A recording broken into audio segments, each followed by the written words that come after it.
Ashland getting hold of her? She's not coming tonight. Oh, she's not.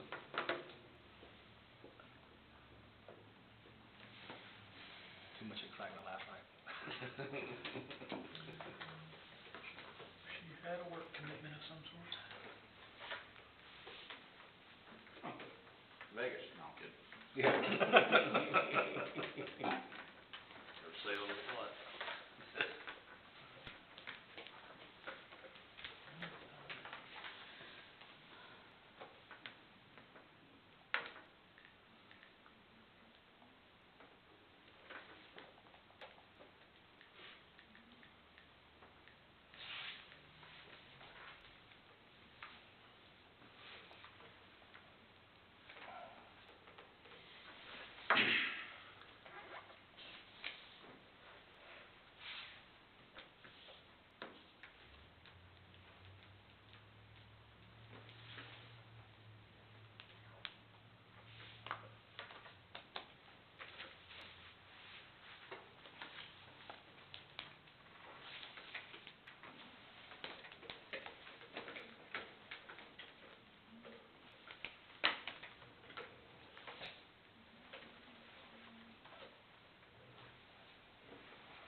So I'll be in Ward 1 next year, or 2 years from now.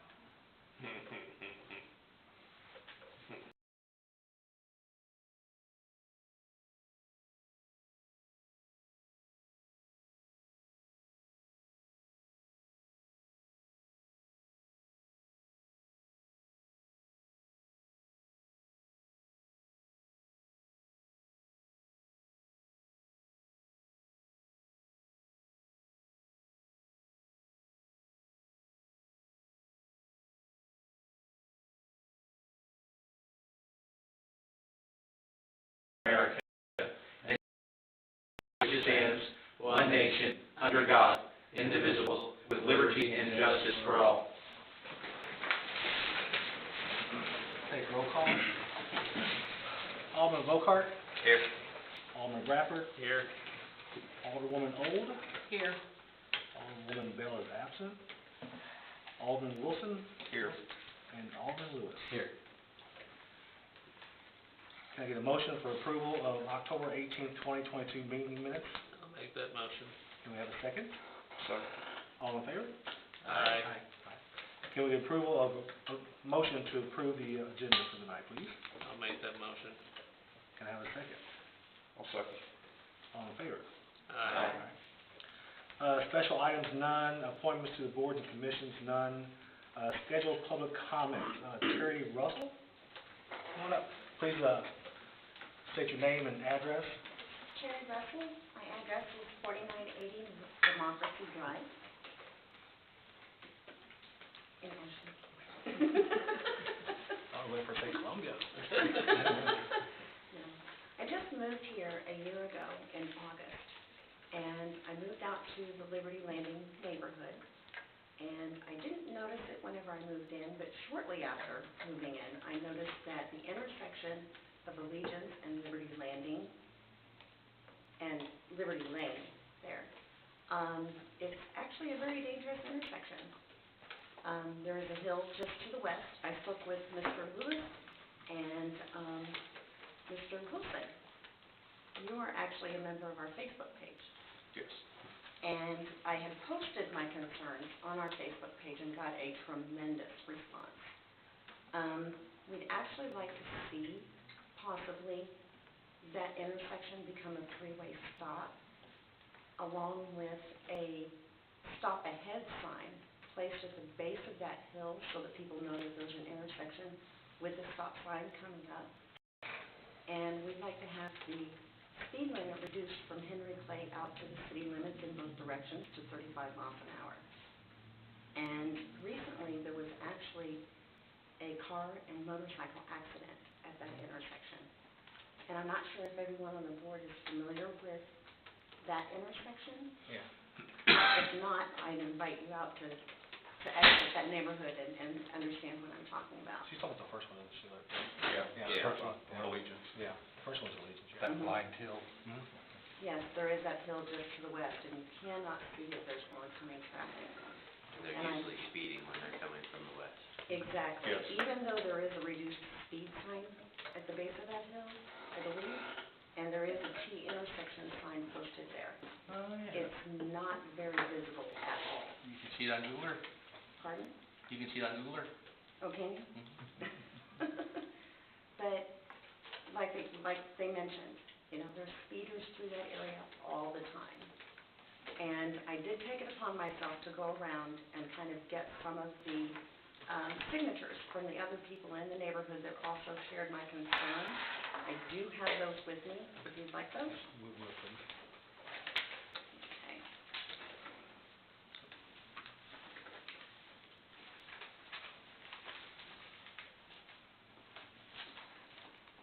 You can just leave it with Yeah, Darla, leave it right? to Darla then, yeah. All right, Thank you. there you go.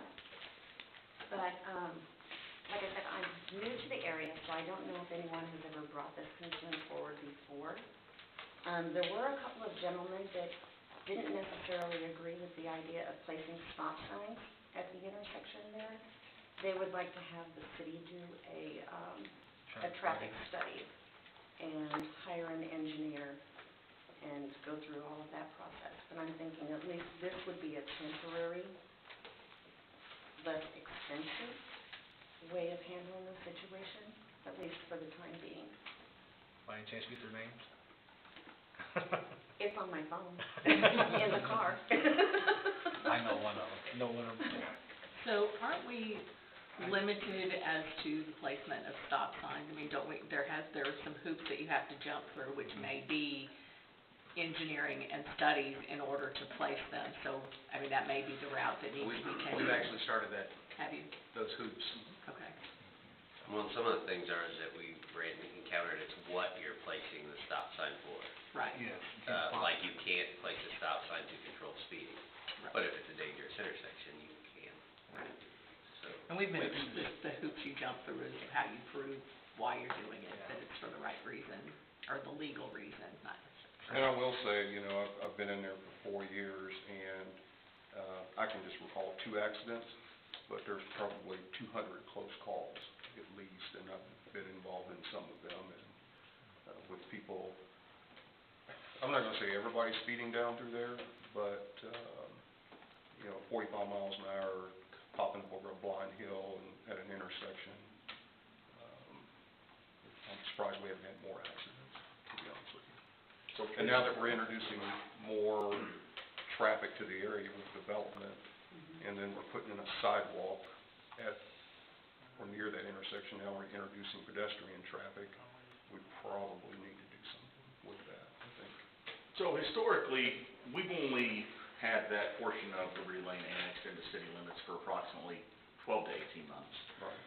Before, when Liberty Landing was first platted and approved, that was county road, so the permitting for that intersection was through Boone County. When Liberty Landing North was annexed into town and platted, that triggered a review of the ownership of that road, and our city limit was then pushed out closer to Palace Nichols, where you'll see the different pavement surface from asphalt to chip seal. We do have plans in place for improvements to that intersection. I can't remember which plat number it is for Liberty Landing North. We went back to the developers on that and asked them to redesign that plat for the street that they wanted to then be directly across from Allegiance, so that we could then look at putting a 4-way stop intersection there, and extending the school zone from its current location closer to the school building out to that 4-way stop. And that's all harmonically, it's, you know, you have the sidewalks coming through, the Liberty Landing North developing that far out, and everything kind of meeting in the middle at that point. That was the plan, and then also to look at reducing that speed limit for the city street to 35 to that city, to the western city limits. You know, we can look at starting to make some of the improvements earlier. We've taken some of those steps, and been working with Chief Edwards to gather some traffic data the last few days. And we've talked about this before, don't you all own a counter meter deal? That's out. That's what's up. Yep, it's out there now. sorry, what is that? So the traffic studies, where you measure the volume, I'm the city attorney, by the way. I was asking if they own the equipment to do that sort of thing. Oh, okay. And it turns out they do, which is nice, because you don't have to hire, you hire traffic specialists to do analysis, but, is it the thing you run over, or is it the camera? It's radar. Radar. The radar, yeah. It's a nice gadget to have. You can do the counting and figure out how many, cars per hour in a particular place, and you can get a better idea of volume. The anecdotal stuff is good, don't misunderstand me, but, there's mathematical algorithms for figuring these things out, and the data is helpful to have. So I was just asking if the city owned that, and they do. Sounds like we have some stuff in place. Exactly. Yeah. And are we gonna take in consideration traffic coming out of the subdivision and making So- that turn, or we're just focusing on Liberty? I'm actually gonna do a study in 3 different places along Liberty Lane there, and right now, it is set up just east of Allegiance Drive on the south side of Liberty Lane, so it's getting traffic that's leaving the, I'm gonna call it school zone, going onto the asphalt portion of Liberty Lane going west, and then it's gonna get the stuff coming into town and what's coming out of Liberty Landing. So, and then after it runs there for 7 continuous days, I'll move it further west and get that traffic to account for vehicles that turn off before it gets to that location. Then I'll go back further east and get like the school zone section and basically compile all that stuff to get a better picture of what the volume is like and where traffic is going. Do the consideration for the stop sign, is it based on traffic volume, or is it based on safety? It's, so, if I remember right, and James backed me up on this, the Uniform Traffic Manual, MUTCD, dictates essentially where signs can be placed, how large they have to be, what they say, what color they are. And it's, as Nate pointed out earlier, it specifically states that stop signs can't be just automatically placed at a 4-way intersection as a traffic calming device. Right. Crash data and traffic volume, there has to be like an extraordinary amount of volume of traffic or crash data to support placing it on an arterial roadway. So now, coming off of Allegiance onto Liberty, that is allowable by MUTCD standards, but just automatically putting one on Liberty Lane isn't. So it has to be supported with data. And I think it's the real, so what we ran into, I mean, this is a very highly technical, but the issue is we can put a stop sign wherever we feel like, but people could actually challenge it, It could be complaining right. that it would get. And it also exposes the city to some liability if a crash would occur because of the placement of that sign not being supported by data. Yeah. Like if there's a rear end. There has to be, to be legal and defendable, thank you, there has to be a certain amount of data to support that, the posting of that sign. Now, I can tell you that I went out there and it had been there for about 23 hours when I went out and read it this afternoon just to see, which, that's not gonna really tell us anything concrete, it's just gonna tell us what a Tuesday did. And it was somewhere in the neighborhood of about 3,000 vehicles in 23 hours. And the highest speed, not shockingly, was 78 miles an hour going west at about 8 p.m. last night. And, but that was one vehicle. The average speed through there, the 85th percentile for 23 hours was actually about 43 miles an hour. So,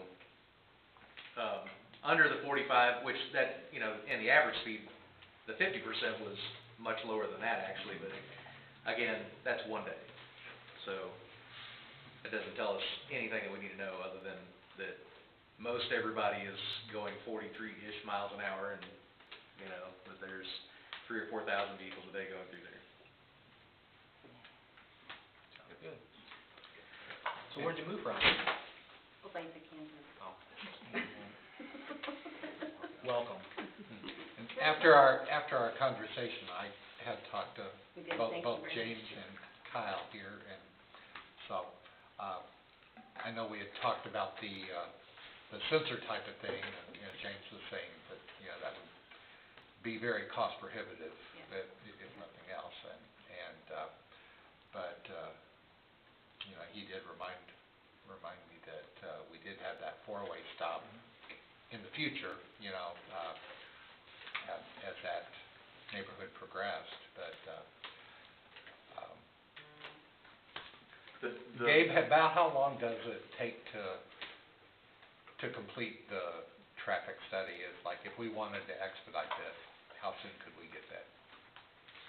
Well, we can't expedite it any quicker than 3 weeks, because to get any kind of reliable data, you gotta run it for 7 days, so that you've got a complete 7 days worth of data, because traffic on Monday is different than it is on Tuesday, different than Wednesday, you know, on down the line.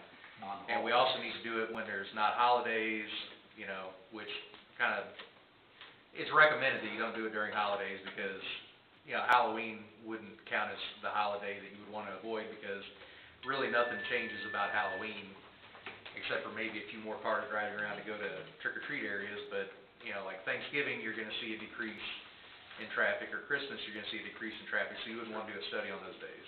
Sure. But in order, because, so the piece of equipment that we have, we can only measure 2 lanes at one time. You know, and in this case, it's an eastbound lane and a westbound lane. And we're only getting data for a, you know, probably, I'm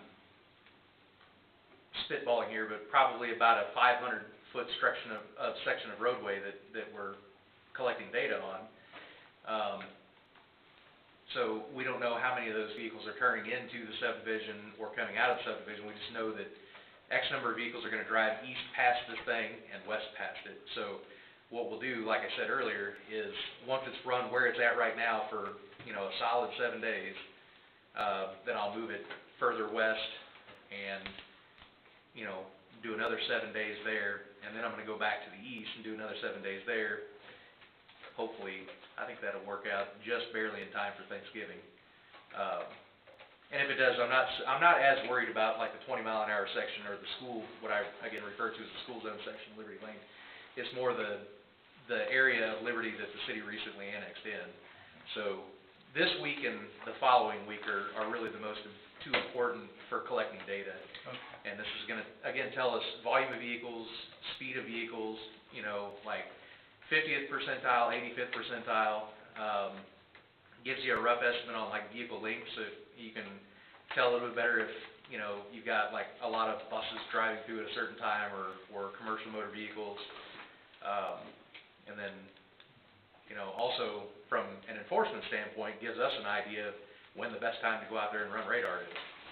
So once you have your data collected, if you determine that stop signs are warranted at that point, do you have to apply or notify somebody, the state or anything, or do we have the authority to just do it? We have the authority to do it. It's just, again, whether or not we've collected enough data to justify that would make it defensible for the attorney to litigate any criminal cases, or, you know, traffic criminal cases that, you know, if we write tickets on it, or if, like James brought up, if there's a crash and it you know, somebody brings a civil suit against the city for putting a stop sign there, we need Todd to be able to defend the city's actions. Can you use pictorial data too as part of your package for your traffic study? I mean, a picture sitting at Allegiance looking at that blind hill should give us a lot of I would venture to guess that probably the most appropriate thing to do is gonna be to lower the speed limit, and yes, but more than likely, we will have to refer to the on-call engineer list and hire a traffic specialist to examine all of the data and make their recommendation, and that will give us something that we can hang our hat on. If they say, yes, you can reduce the speed, you can put up these signs, you can do X, Y, or Z, then we have that to fall back on. I really believe that, and without data, this is just, you know, a guess. My best guess is that until that other street is opposite of Allegiance, that we're not gonna get enough of a traffic count from the cross streets that will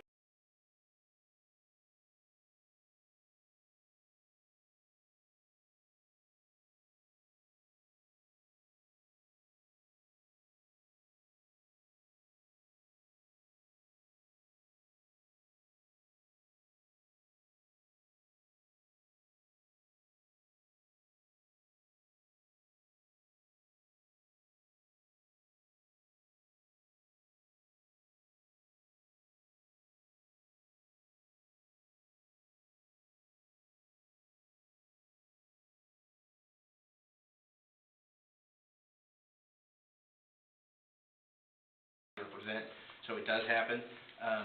But, I mean, it's my opinion that when we do this in any city of any size, the our advice is always, get a traffic study, get the data, get the numbers. It seems like a trivial thing, right, just put up a sign, but there is a process No, I to it. understand. But I'm glad you brought it to our attention. I think you made a good point to demonstrate the community interest. This process is expensive. You need engineers and lawyers, and it's red tape and fuss, but folks are interested in exploring the options, and we certainly are. But it's beyond my expertise to tell you that you should always do it or shouldn't always do it. That's what the experts are for. But I would advise that process and not just blindly decide yes or no, and no one here is suggesting that. So it's just part of the process, and I don't think that the liability risk is a major concern if you follow that process. I will go to court every day and happily stand tall and say, Judge, we decided to put a stop sign there because of this rational basis, or we didn't for this rational basis. We elected to, instead of a stop sign, we elected to change the traffic speed limit for this reason. As long as there's a good rational basis, we'll be all right. The bigger concern is there's a sovereign immunity exception for dangerous condition, but once again, sounds like we're thinking about having a process that'll move forward and explore the options. That's great, thank you. You bet.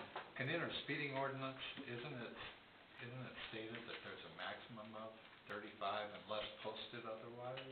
I'm sure you have the city speed limit. Yeah, our city speed limit is basically the model traffic code, just enumerated for Ashland code. It's put up, it's a 50-year-old statute, every town has it. It's standardized stuff, but I'm sure you have a standard default speed limit, probably 35 or something like that.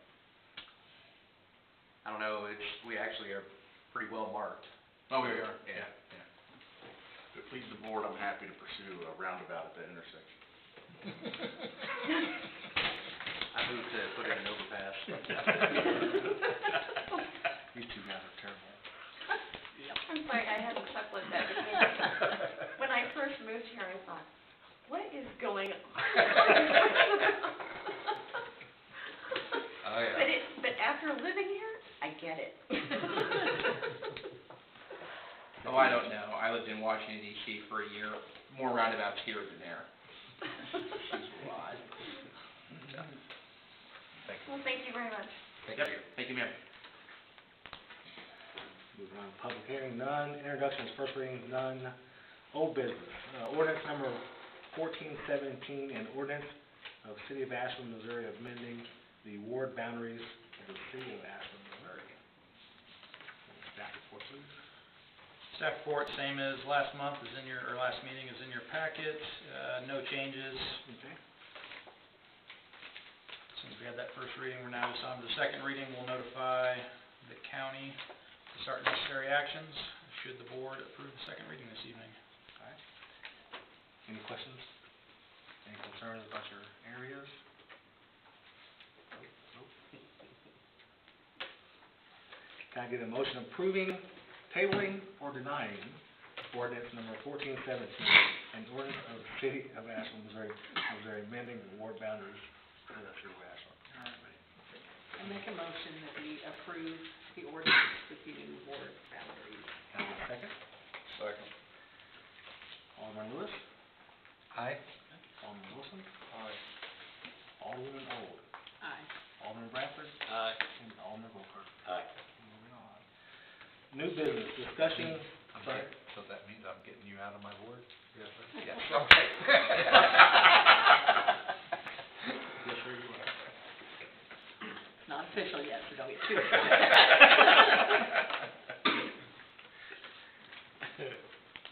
Yeah, and you give it to me. Wanna do something, Pete?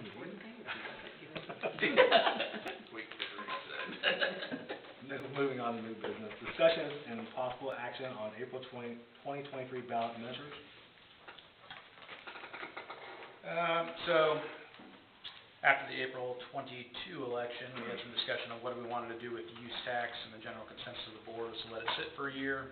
If there is a desire to put it on the April 23 ballot, we need to start some action at this meeting and finish it up at the next meeting so we can get that to the county to be placed on the ballot. we can also use this time to discuss some of the other things that came up during our impact fee discussions with regards to other potential ballot measures that we could place before the voters, if so desired. And yeah, I just kind of want to leave it up to you guys to kind of help direct staff on what we should be working on, if there's any desire to pursue anything else, if we want to put use tax on there, or if we want to let that sit a little bit longer. Just, we need to know what we need to be working on. Any questions?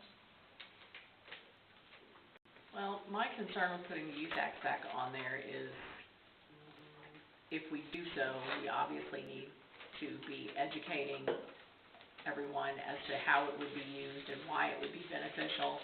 But we also need to make sure that, like, the chamber is on board with helping promote, because, you know, as we all know, we can educate, we can't go out and advocate for it, but if it's gonna be successful, somebody has to be advocating for it. So if they're not on board with doing that, there's no use in putting it back on there at this point, so. We just talking about the use tax, or? The use tax. How about the impact fees or anything like that? Well, impact fee, we'll discuss that more at our next workshop, but if there was other ballot measures, we'd be talking, you know, quarter cent, half cent, 1 cent sales tax, general purpose sales tax, if that's what the board would be interested in.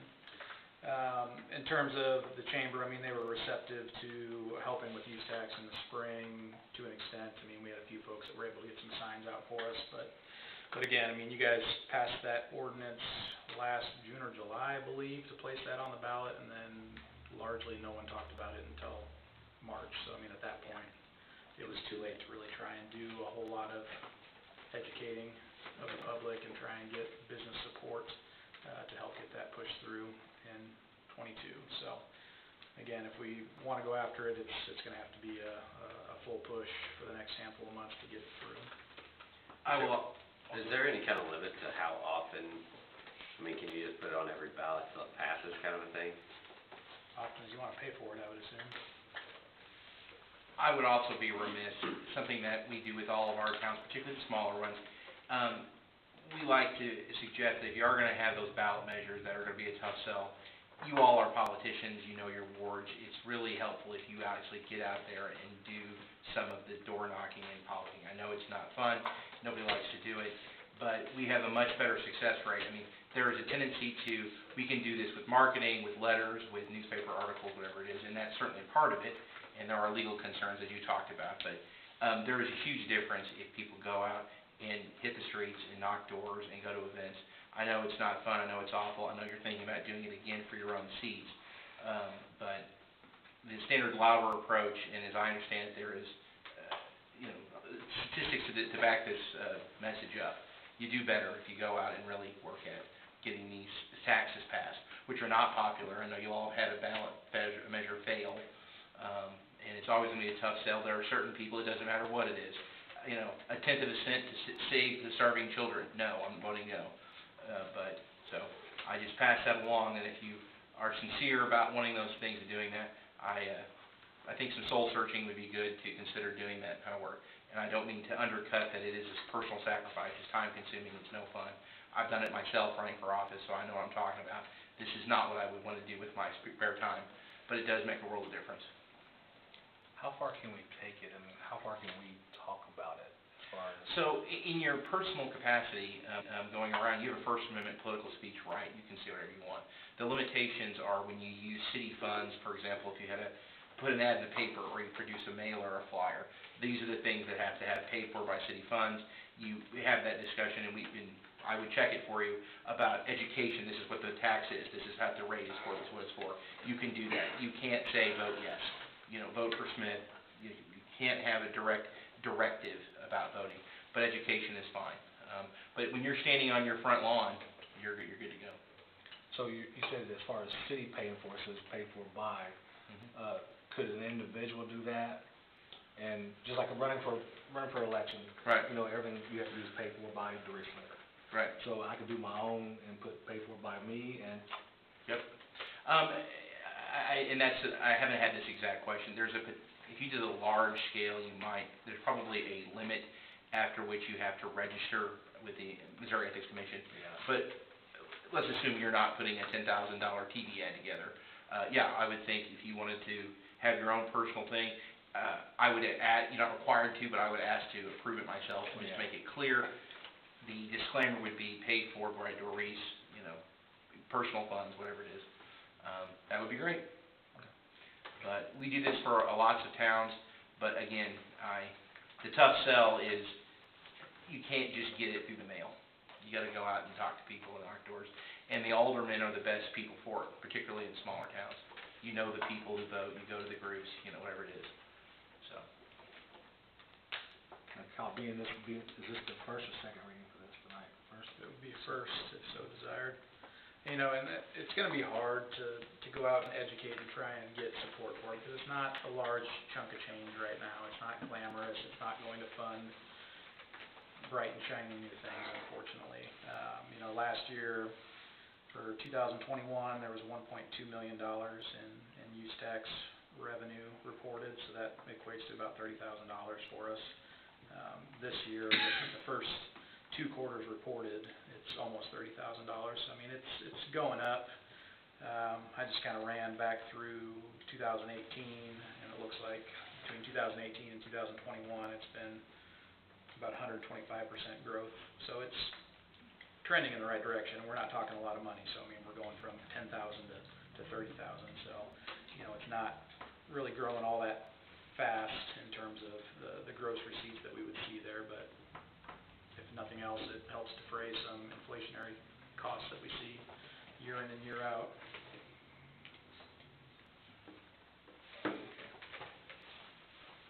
So if we were to discuss a quarter-cent sales tax, not a use tax, just quarter-cent sales tax, I personally think law enforcement would be a good and popular choice. It's also very needed. I think streets could potentially, street repairs could be something that the voters might approve it for. What other needs are there that you would think of that we could direct funds like that? Those are really gonna be your top ones. Obviously, we already have the stormwater and park sales tax. Again, parks is gonna need some more money as they look to do their master planning and implement some things there. I don't think you'll probably get a whole lot of voter turnout in support of an additional to help trickle down to parks. Stormwater, we have other options that we can look at to try and generate some revenue for stormwater if so desired. So, really, you're just looking at streets and street maintenance, which we kind of talked about with impact fees, and then law enforcement. So, do keep in mind, though, a quarter cent, that's not generating a whole lot of money. Right. If you were gonna put something on the ballot to try and generate some additional revenue for those purposes, I'd go at least half cent. At least give them, $100K or so a year additional. If you imagine a flyer going out for the city to educate people, you want to say, we're gonna raise this money to buy new police cars, right? Can't do that for 30 grand. We're gonna, build fix the water main over here. Certainly not stuff that you can get for 30 grand. So in some ways, the more dramatic, as you said, flashy stuff, we have another town that needs to repaint their water tower. That is tangible, people get it, they can understand it. I'm sure the chief could use 30 grand for something, but it's not gonna be another officer, presumably. That's what we need more than anything, is more cops. And I think at $54,000 is a good number for cops. Insurance benefits the whole lot, something like that. You guys probably pay better than the county. Then Boone? No, Colton. Oh, no, actually, their coal is paid fairly substantially now. No. So, Anyway, you can't get another guy for 30 grand, I would. right. Yeah, 30 grand won't even pay their annual salary. Yeah. So,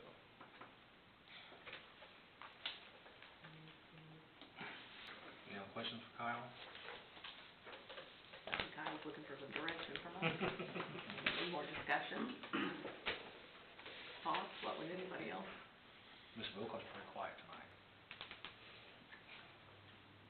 I just don't think people in this town like taxes. No, Wait, no. nobody. I mean, I don't like them. that's the thing is like, I could definitely say, well, yeah, let's give it a shot, right? But, I mean, for example, let's hypothetically say there was an intersection in the town that people were worried about the safety of. And let's hypothetically assume that someone had gathered a bunch of signatures to that effect. We need $30,000 to study the feasibility of putting in a lower speed limit. I don't know if $30,000 will get it done. I have no idea, but I suppose something in those language plainly would be more popular and receptive. For those people living in that section of town, people living in another section of town that don't go Oh, through of course, there may not in be their against it. ward, right, Yeah. very good, I well mean- taken. I think it'll be a tough sale the way things are right now with the economy and people paying more for daily living, so, I don't know. well, the use tax, there's obviously some misunderstanding about it because it passed in the county. So, I mean, as we discussed before, right, is like essentially, it's already affecting people in Ashland anyway, to some extent, right? Yeah, I mean, you're paying your state, and at this point, your county use tax, you're just not paying the Ashland portion. Yeah, and that's, I think that was some of the misunderstanding too, is it's like no new tax period, but that's not the case. It's still, you're getting taxed for it anyway, might as well go ahead and pay the whole shebang and let the place you live get some of the, I mean, I think that was, from an education standpoint, I mean, I wouldn't say it was necessarily our issue, it's just somewhat complicated for people to understand. I mean, you know, until I'm on this side of it, you don't know how everything trickles down, and you're gonna pay it anyway, it just depends on if it gets to the city or not. Well, and I think with any tax issue, I mean, we really need to have a consolidated plan and multiple months of lead time. So, I mean, if we wanted to even sit on use tax or any tax ballot measure, that doesn't cause me any heartburn, because that gives us a little more time to get ducks in a row and have some conversations with the chamber and other entities that can help push it along for us, but, I mean, it's really up to you guys. If we wanna go after something in April, we can certainly circle the wagons. Can that be put on a November ballot? Yeah. I feel like when we discussed it at one point in time, wasn't that something that maybe Stephanie had even? Because that's a thing where you don't need numbers, you just need the majority of people who are in favor of it to vote for it. And usually the November election tends to be, maybe you're more savvy, if you will, you know, I mean, they're not going out to vote for their favorite mayor candidate and then also say, I don't want taxes. If they're voting, it's because they are interested in that particular, subject matter. There's definitely a strategy to when to put it on the ballot, for sure. and the thing that I worry about, and I wasn't here, I know you all lost a ballot measure, but, I mean, that's the thing, don't go to battle, you know, without the full force, right? You know, don't spend money on advertising and don't go to all this trouble unless you have a real belief it will pass, and you're prepared to do all the stuff you need to do, obviously. So, I would be remiss if I didn't mention that you can see now why the special impact fees are popular. These aren't taxes, they don't go on the ballot. You get around this problem, that's why cities use them, that's why they're attractive. Let's ask if we go after the impact fee first and then do the tax in November. Go that route, Yeah, I'm in favor of waiting and giving you more time to you know, get a more solid maybe we can plan. do the impact fees first, then go back after the half a cent tax, or even. Yeah, I mean, I know Stephanie had brought up, you know, like a capital, if we had a project identified. I mean, I think we're probably within 5 years of needing to do something at Henry Clay and Liberty as that continues to build out, so that's probably one where something like that And just, becomes realistic. I should have said this earlier, this is a good example. And I don't want to rehash our hour-long workshop, but, so as an example of an impact fee, we're going to tack on a price to live in that subdivision to pay for the cost of managing that intersection. So it gets around your problem, people at the other end of town who never go over there. We are inflicting the financial pain. The burden is on the people who are creating the problem and who will benefit from the fix. And that's how you would do it. we're gonna tack on something on your property tax just for these folks to fund it, so. Yeah. That's why I asked about, I think I'm in favor also of waiting and potentially looking at it in November. Cause I don't want to get the voter fatigue. That's why I asked about a number of times you can, cause after a couple times when they vote against it, like, it doesn't matter what you say or educate, they're just gonna be tired of seeing it and it's gonna get a no.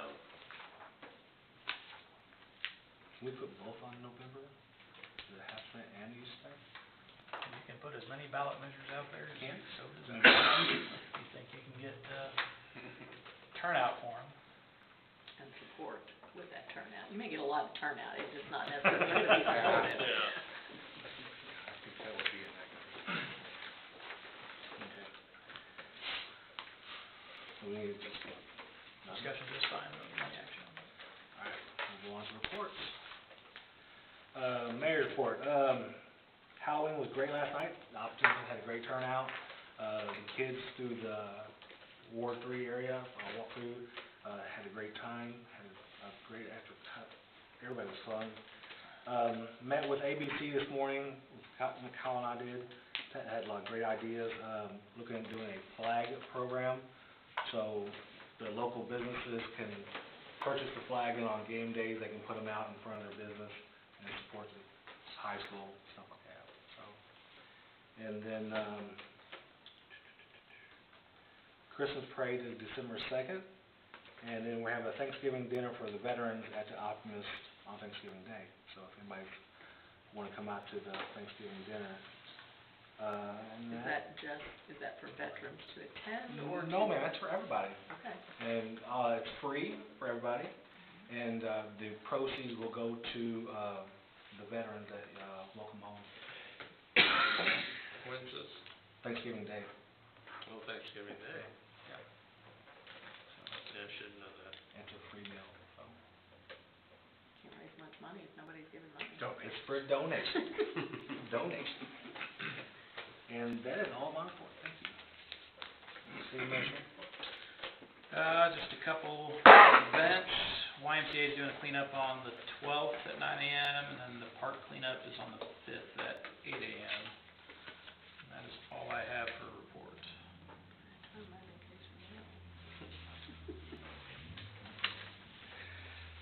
City Attorney's report?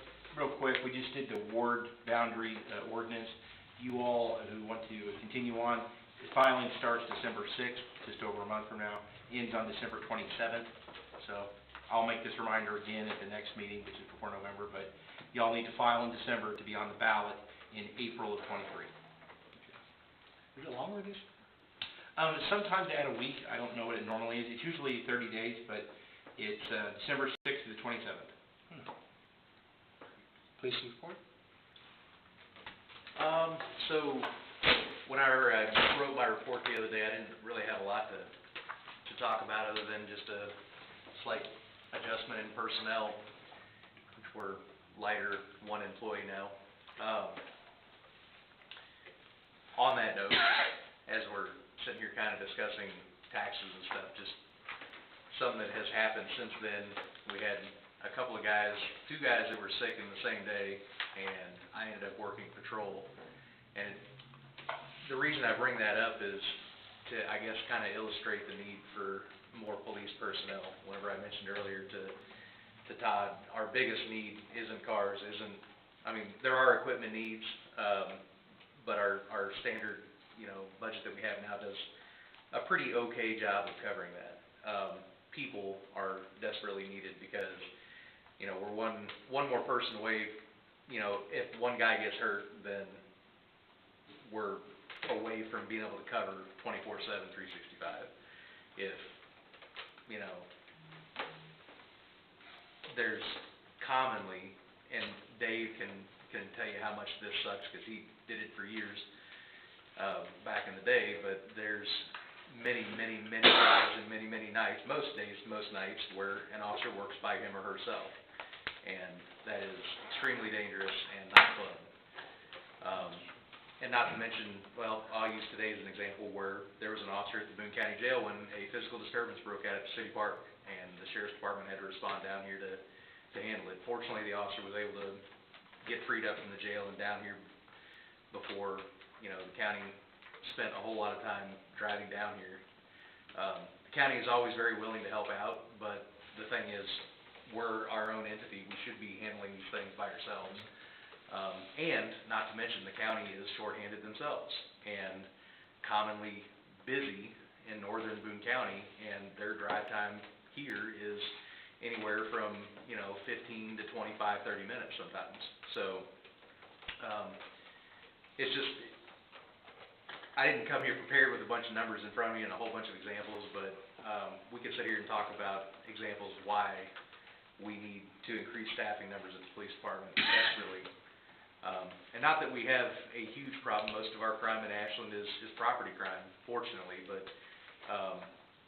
even still, a lot of those crimes of opportunity are because criminals take the time to figure out where we're at before they go commit crimes on the other side of town. So, just food for thought as we move forward in these discussions about, whether or not we want to seek out some sort of sales tax or use tax. And I say this all the time, I'll say it again. Every single jurisdiction that I represent or involved with has shorthanded on police, city, county, doesn't matter. Everybody's looking for guys. You can't get folks. The folks that are available are not the kind of quality that you would normally historically get. So it's not that Ashland's doing something wrong. Everybody's got it wrong. Well, and our historically, finding help has been easy, and finding qualified help we've been fortunate in finding good qualified people. And my fear, even though we're one person short right now, even full staff, we're shorthanded. But, so I want to draw a distinction between full staffed, you know, fully staffed and adequately staffed. And, you know, we've been pretty fortunate to be able to attract good quality people. I don't want to burn out the good people that we have. Sure. And have them leave and us have to go back to, you know, hiring folks that are fresh out of the academy that aren't as quality as, you know, the other people, because that reduces the level and quality of service that we provide. You know, it makes us lose a lot of momentum that we've gained over the last couple of years, so. Can I ask what was going on in the park? What happened? I don't know. As I was getting ready to leave to come here, I got a phone call from the officer who was in the jail that was like, hey, there's disturbance in the park, and I'm like, I'm not in uniform, and I'm headed to a board meeting. There's, you know, Okay. so.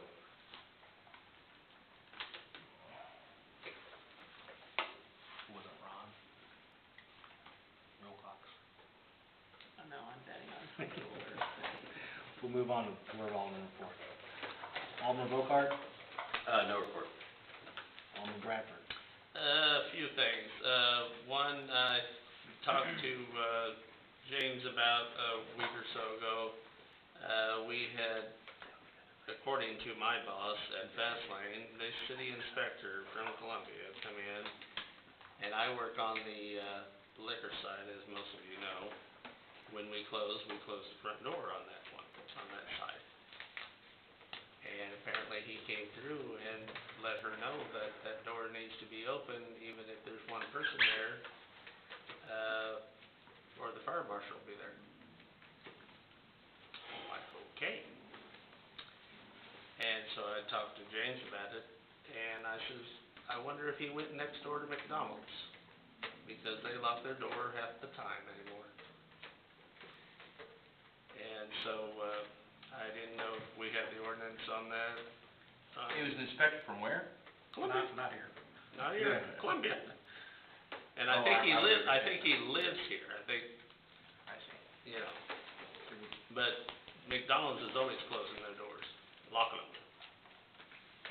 And then the other day, we had what I thought was just a regular person going through the parking lot, and to find out it was a homeless guy, so we had already had one guy sitting at the stop sign there, or the exit or entrance of Fastlane, asking for money with a sign.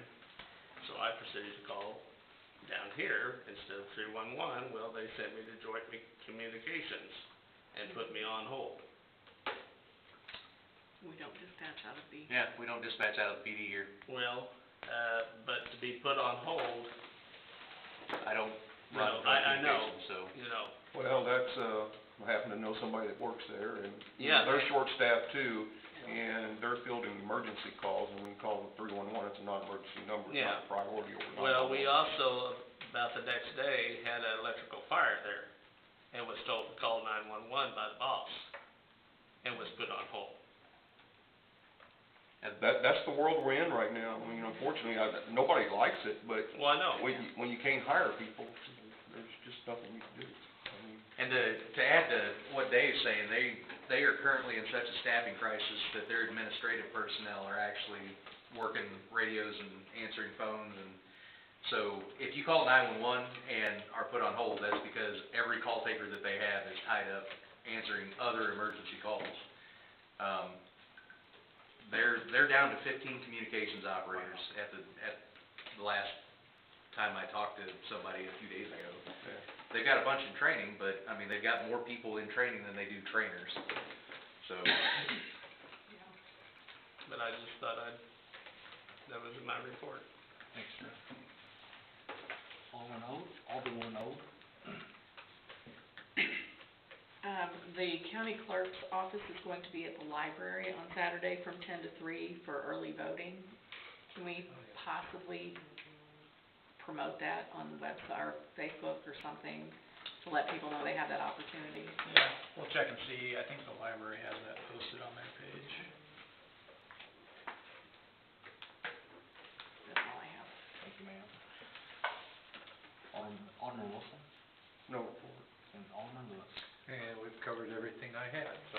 All right, we'll move on. General comments by the public and comments to Alderman and staff. Any questions, comments? Just comments. No comments. One person. All right, can I get a motion to vote to move to closed session, chapter 610.021, confidential and privileged communication between the public government and body. Can we get a motion to move to closed I session? make the motion we move to Second. closed session. second. All in favor? Aye. Need a roll call on that, Mr. Mayor. Oh, sorry, you're fine. Alderman Volkart, Aye. Alderman Bradford, Aye. Alderman Old, Aye. Alderman Wilson, Aye. Alderman Lewis. Aye. And you want us to physically move down the hall? Yeah. Yeah, because stopping the audio and video from either being recorded in this room is a whole thing. The whole thing? Yeah, it's got full. Well, we could do that, actually. Well, I'll be efficient, I promise. Kyle, do you need me or do you wanna, or you wanna take them? Take some notes, I suppose. I mean, I don't care either way, I'm just We make asking. sure that nobody steals this. Actually, I guess I can take it with me. So, is the daily password thing because it's the police Wi-Fi? Is that the? It's the whole city Wi-Fi. I just, I Oh, tease, okay, because you? y'all have a very secure Oh, I Wi-Fi. can hear everything. Yeah, I will. Well, so the guest Wi-Fi is the one that Yes, I somebody will. may have I shared will with say you. you're, The other one, I guarantee, isn't written down on a piece of paper, it's about 12 days long. Okay, pardon me, sir. Thank you.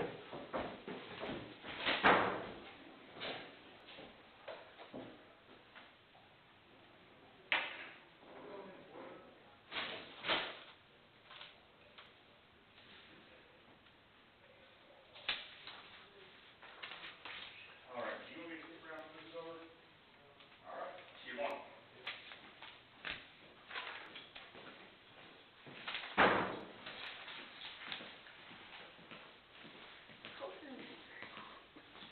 It's, it shouldn't, I figured it was.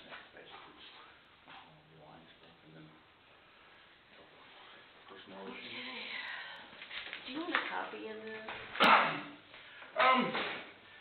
You might, I don't know that I need a copy of it, but maybe just, I'll make a copy though, so. yeah, I don't know that I need one. I was gonna try and give her my card, that way I could get her to email me, keep her looped in as to what we find. You know, and I did not, Her address? no, I had her address. Okay. I just thought maybe she'd have it on here. Yeah. Well, we have her phone number, right? I think I sent it. I've had a few, but I don't know that she was one of them. I thought it was a different name. Well, I know I gave it to Rick, so Okay. we have it. Yeah. No, I don't know.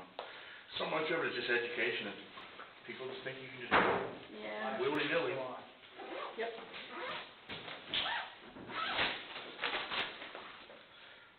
Todd mentioned, He said the machine's still on, oh, recording. the YouTube on too? They throw it on Facebook page?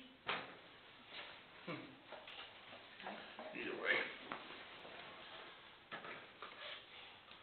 Says they're coming back in here when they open them, because they have to come back in here and, Don't you report any sit in the closed action. session? Huh? Don't you typically sit in the closed I session? usually do, and I asked him, and he said that he would do it because he wanted me to stay in here because the building and stuff is still open, Oh, and so he just, well, I could've stayed in well, here. that's fine, no. I just asked him, like, you want me to stick around? He's like, not long. I was like, Yeah, all right, that's, see ya. no, that's But fine. I'm happy They'll to, come back, and they'll come back, and then they have to, vote, or they have to do that. Adjourn and Adjourn. report if anything, yeah. Yeah, so it's, I still have to do some minutes. Sorry.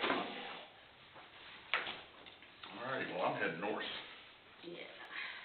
One day it'll be a 5-minute commute instead of a 30, but, We'll be here before you know it. well, we're putting shingles on Friday, so Oh, good. we're getting there. Should be right in by the end of next week. Have all the windows and doors up. Very, very good. Yeah. Have a good night, girls. See ya. Yep, you too. I parked over on this side.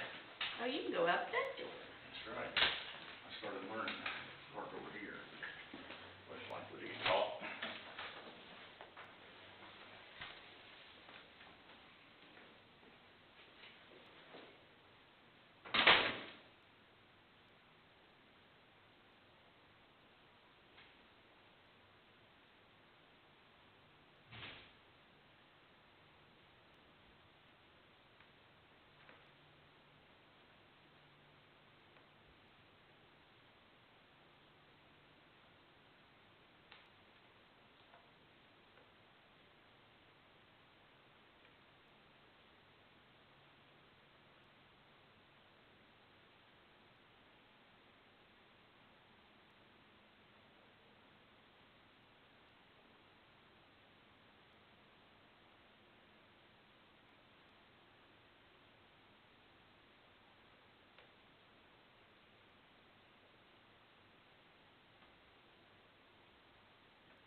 reporting any findings? None?